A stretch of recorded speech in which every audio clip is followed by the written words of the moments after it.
I am currently standing on one of the busiest highways of the Lebanon.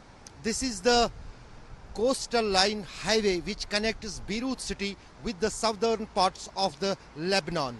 This highway goes all along the Mediterranean Sea and finally reaches Tyre city.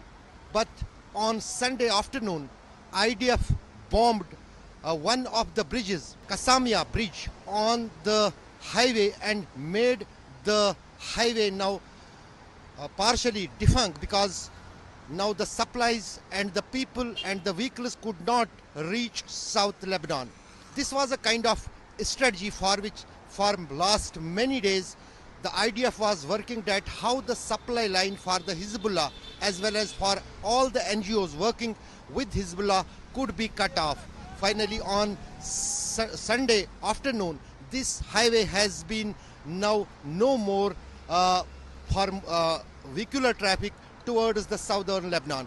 Actually, after the Saturday attacks by the Iran on the nuclear sites as well as on the Arad city in the Israel, the defense minister on Sunday morning has ordered the IDF to initiate and expand and escalate the operation against Hezbollah in South Lebanon. It seems that part 2 of Gaza is now being repeated here in the South Lebanon.